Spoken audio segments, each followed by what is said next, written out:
여러분 안녕하십니까, 진성호입니다.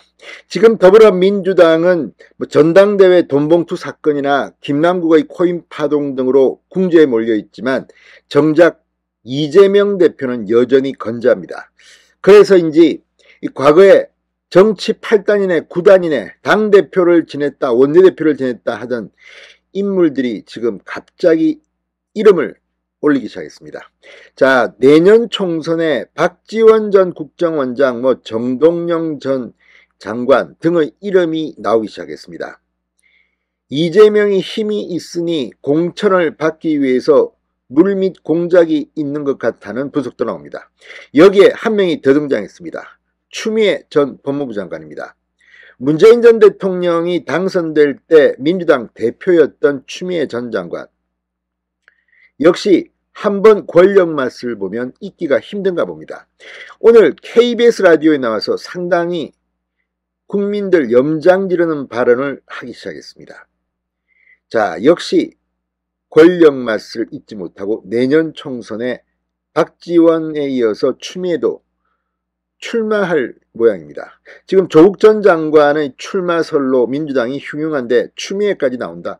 그러면 국민의힘은 땡큐 베리 마치입니다. 제발 다 나오기 바랍니다. 추미애 전 장관의 지역구는 고민정 의원의 서울 광진을입니다. 지금 오신환 전 서울시 부시장이 출마를 준비하고 있는 곳입니다. 추미애와 고민정의 광진을 공천 경쟁이 예상되기도 합니다. 물론 추미애 전 장관이 다른 지역을 택할 수도 있습니다. 그러나 쉽지 않을 겁니다.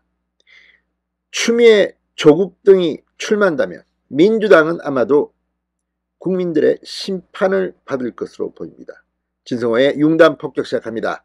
추미애 전 법무부 장관을 융단 폭격합니다. 자, 이재명 대표에게 잘 보이기 위해서인지 추미애 전 장관, 이재명에 대한 아부가 도를 넘은 게 아닌가 하는 생각이 드는 그런 발언들을 쏟아냈습니다. 정말 사람들 권력 앞에 서면 이렇게 변하는 것인지. 자, 추미애 전 장관이 이재명 대표가 이 불체포 특권 포기를 선언한 것과 관련해서 이런 말을 했습니다. 어떤 보장치도 내가 가지고 있지 않겠다고 하는 그런 무저항 정신이다. 참 눈물 나는 것이다. 이렇게 말했습니다. 이걸 보면 정말 아부 이게 이까지 갈 수도 있겠다 하는 생각까지 듭니다. 추미애 전 장관 오늘 KBS 라디오 최경영의 최강시사에 나와 이재명 대표는 대장동 사건으로 그냥 막 색칠이 되어 있다. 사람들은 그 복잡한 사건에 대해서 맥락을 잘 짚어내지를 못한다. 언론이 잘 짚어내지도 않는다고 말했습니다. 추미애 전 장관의 오늘 KBS 인터뷰는 언론에 대한 불만들이 쏟아집니다. 사실 지금 국민의힘이나 윤석열 대통령 입장에서 보면 KBS, MBC 등 이 문재인 정권의 하수인 같은 공영방송 때문에 지금 문제가 심각하다, 이런 분석을 하는 사람들이 많은데 거꾸로 추미애는 언론을 비판합니다. 자, 윤석열 정부를 직접적인 폭력, 구조적인 폭력, 문화적인 폭력을 구축하고 있는 검찰국가라고 규정한 추미애 전 장관은 이재명 대표가 문화적인 폭력을 당하고 있는 피해자인 것이다. 사실은 조국이 당하는 거나 이재명이 당하는 거나 본질적으로 같은 것이라고 주장했습니다. 조국이나 이재명이나 추미애나 다 출마하십시오. 국민들이 심판해 줄 것으로 보입니다.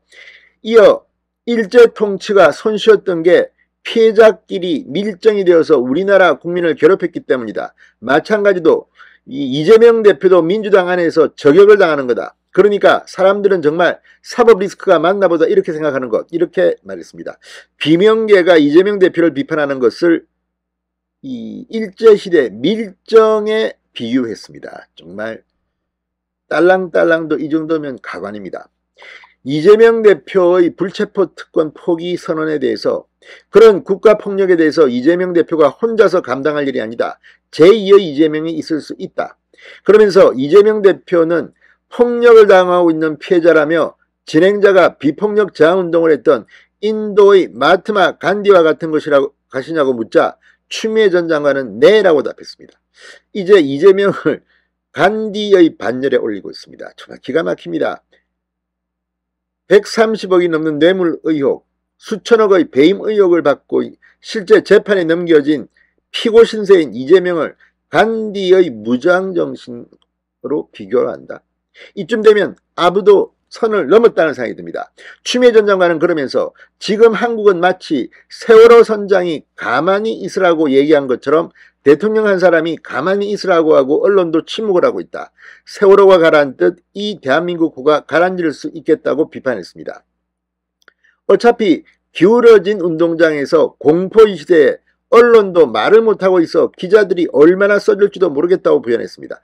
KBS에 나와서 KBS 기자들 지금 뭐 일부는 문재인 정권에 부역했다는 그런 의혹을 받고 있고 지금도 무슨 부산 엑스포를 북한 엑스포라고 말하는 앵커까지 있는 지경인데 KBS에 나와서 기자들이 얼마나 써줄지 모르겠다 이렇게 말하는 추미애 전 장관 정말 기가 막힙니다. 20일에 총선 출마 여부를 묻자 천천히 여쭤봐달라 부인하지 않았습니다. 총선 출마를 고려하고 있는 것이 아니냐는 해석을 낳고 있습니다. 추미애 전 장관의 지역구는 서울 광진구 을지역이었습니다. 여기서만 15, 16, 18, 19, 20대 5선을 했습니다. 17대 때 김영주 전 의원에게 떨어졌습니다. 현 지역구 의원은 고민정입니다. 자, 아무튼 국민의힘 오신환 전 서울시 부시장이 지금 벼르고 있습니다. 복수혈전을 준비하고 있습니다. 추미애가 고민정을 떴고 공천을 받을 수 있을지 아무튼 민주당은 지금 쑥대밭이 되고 있는 것 같습니다. 진성호의 융단 폭격이었습니다. 여러분 감사합니다.